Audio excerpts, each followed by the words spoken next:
Hey guys, John Singleton here, head coach of the program. I am here in Barcelona in Studio CrossFit, and I am lucky enough to have Reika Morgan here for me, helping to demonstrate some of these exercises. In this video, we're going to be looking at the handstand push-up. And this is one of the movements that CrossFit has introduced into the world of functional training, of the sport of CrossFit. And it's also a movement that a lot of beginners look towards. It's one of those kind of more advanced movements. However, making sure that you have the prerequisites in order to do the handstand push-up is very important. The reason being is that, in essence, you're landing on your neck in a movement. And so if you don't have these prerequisite strengths, I would make sure that you're developing those first before moving into this, and also making sure that you're comfortable being upside down.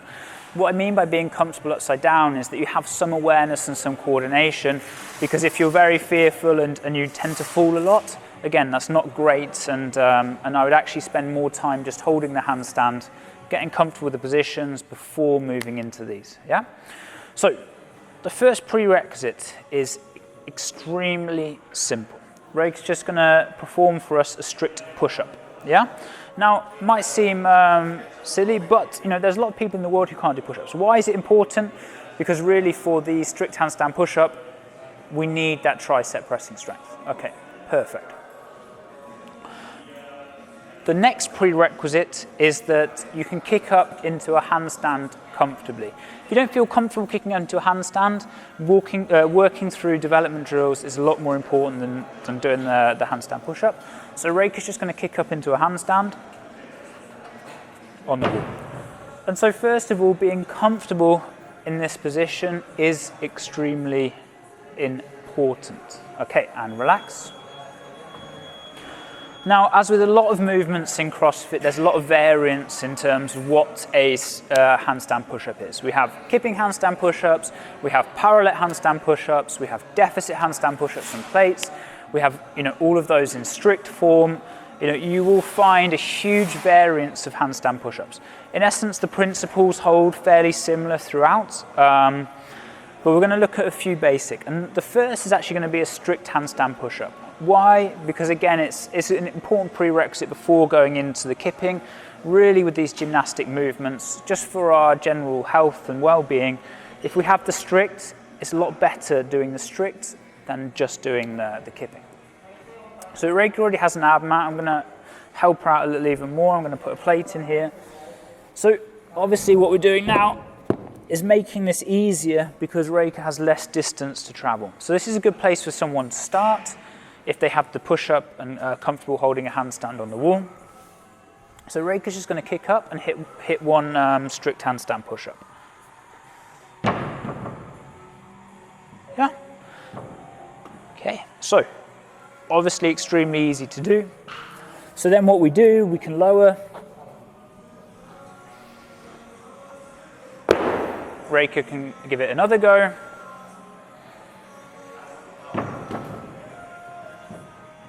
Okay, and relax. So for our strict handstand push-up, obviously the positioning starts to become important, the direction that I'm pushing. However, having the baseline strength is also very important.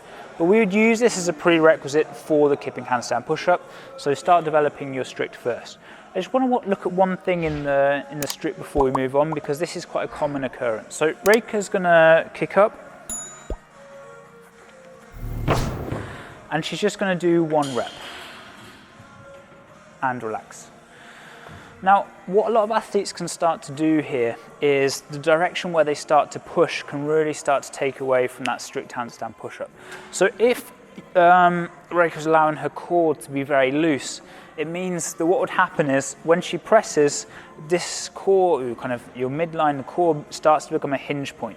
So when she actually presses, her low back will shoot into extension, and ironically, her arms will straighten and her low back extends, but her feet don't necessarily move up any further. And that's why we need some engagement of the core. Now, this isn't just strict gymnastics for Olympic style gymnastics. This is for CrossFit. So we will have some variance and movement in the core. We're not being 100% strict on that. However, it is important we have some engagement so the transfer encourages the feet to move upwards as well, not just a hinge in the low back. So have a look at Reka do this now, just so we can see what happens. We'll do it activated first, and then one not. So there we go. So that was with Reka's core engaged, and now we're actually going to look at one where she's just completely relaxed in the core. And back down. Okay, so that's the kind of thing you'll see that quite a lot in CrossFit, especially as people start to get tired. So one of the things we want to try and improve is making sure that we have, one, that awareness, and two, that strength, the higher rep movements. Okay. So that's a strict handstand push-up. This obviously leads nicely into our kipping handstand push-up. The kipping handstand push-up requires less strength. However, it's important you have the strength in order to do it. It requires a lot more coordination, because now what we're starting to do is use our lower body in order to help. So obviously, if I'm doing strict handstand push-ups, my arms are going to tire a lot quicker than if I'm doing kipping handstand push-ups.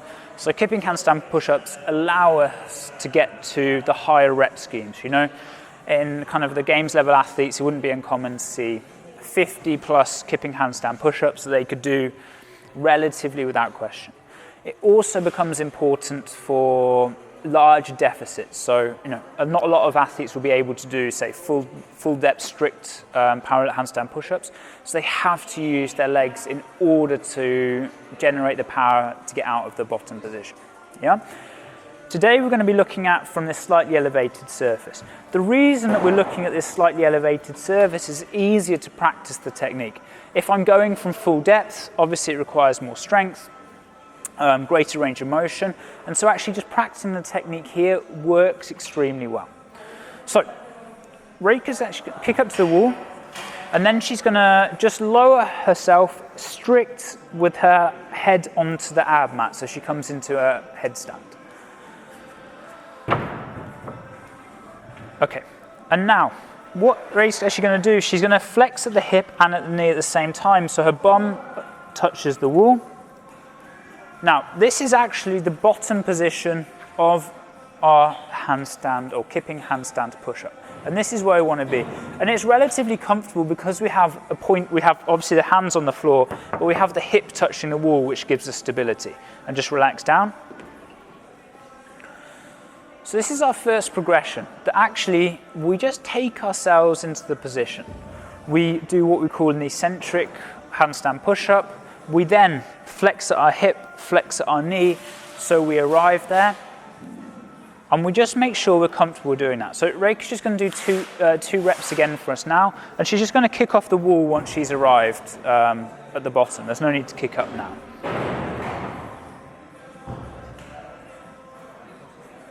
Good.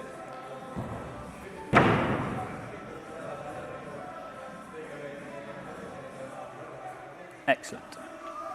Okay, so we've arrived to the bottom position, and now what we want to do is use that momentum. Obviously, when we're actually doing our kipping handstand push-up, everything happens at once. It's not a stage where we head arrive, hip arrive, leg arrive, and so actually we're arriving, and from that position of arriving, we then explode out into our kipping handstand push-up. So we're going to do that now. Reka's going to once again do the eccentric and hold the bottom position.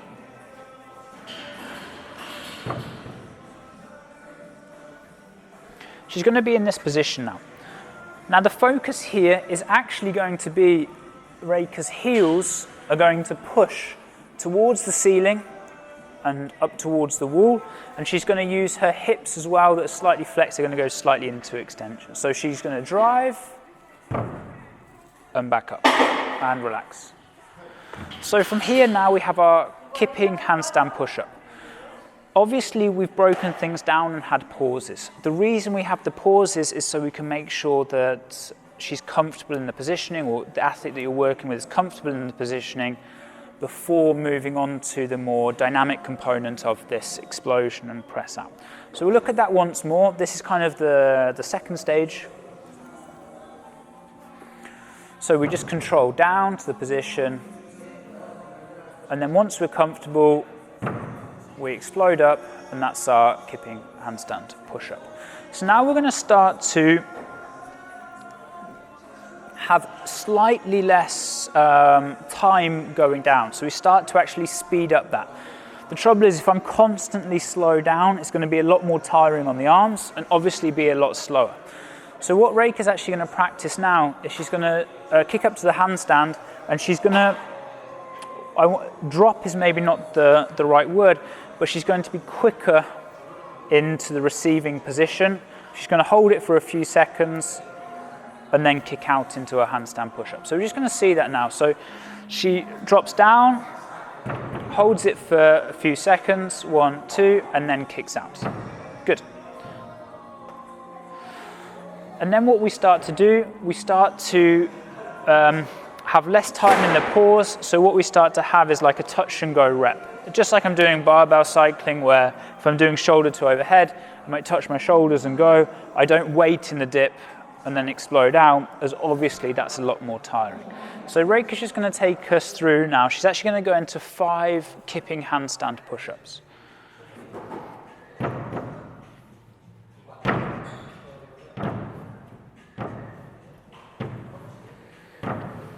Yeah? So now we can see there that we have that touch and go timing. She's hitting the correct positions, and because she's in very much control, it's very safe for the neck, which is arguably the biggest worry as people start learning the handstand push-up. Obviously here we're going from an ab mat, and this is where I would start to take most people through. They need to get very comfortable. Then as they get more and more comfortable, we can either take plates to the side to lessen the height of the ab mat, or we can take the ab mat away so they can keep developing with that kipping handstand push-up. So I hope that you found the tutorial useful. If you have any questions or comments, just leave them below. If you found the video useful, hit that subscribe button and we will keep bringing you the content.